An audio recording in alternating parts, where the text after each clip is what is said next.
C'est au nom du Tchad et pour le compte du Tchad que le président de transition, président de la République, chef de l'État, général Mohamed Idriss Déby Itno a fait le déplacement de Nairobi, la capitale kenyane. Ensuite, il est venu associer sa voix à celle des autres pays africains touchés de plein fouet par le dérèglement climatique et ils sont une vingtaine de chefs d'État présents au Centre international de conférences Kenyatta.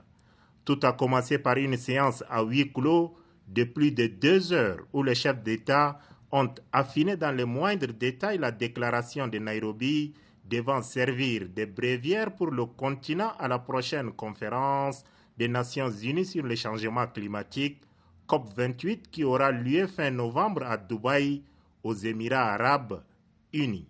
Au cours de cette séance, le chef de l'État, général Mohamed Idriss Déby Itno, a exhorté ses homologues à rappeler aux pays riches, industrialisés, grands pollueurs, leurs responsabilités. Seuls devraient pour un monde à visage humain en diminuant sensiblement leurs émissions de gaz à effet de serre. Fini la séance à huis clos, les chefs d'État et de gouvernement rejoignent les milliers de participants réunis dans la grande salle de conférence pour la cérémonie officielle de clôture.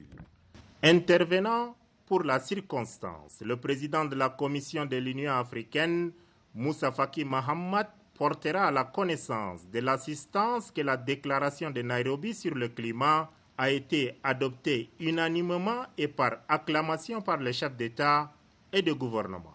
Il devait ensuite ajouter que tout a été passé en revue durant les 3 jours d'intenses travaux. Le narratif, le contexte et les défis découlant des changements climatiques sont connus.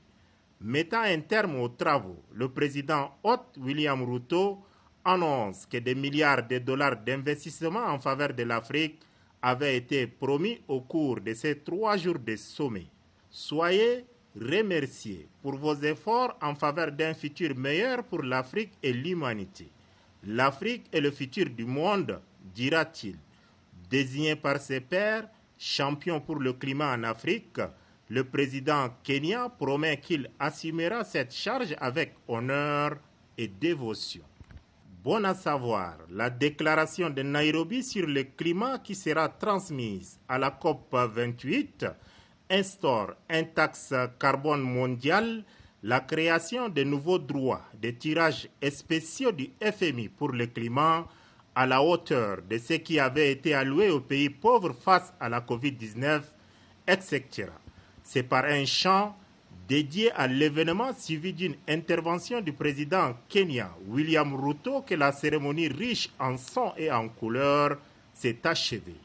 L'histoire retiendra que le président de transition, président de la République, chef de l'État, général Mohamed Idriss Déby Itno, aux côtés d'une vingtaine de ses pairs réunis aux assises africaines sur le climat en terre kenyane, ont adopté une déclaration courageuse devant définir une nouvelle vision de la lutte pour le climat qui tienne compte des réalités de l'Afrique.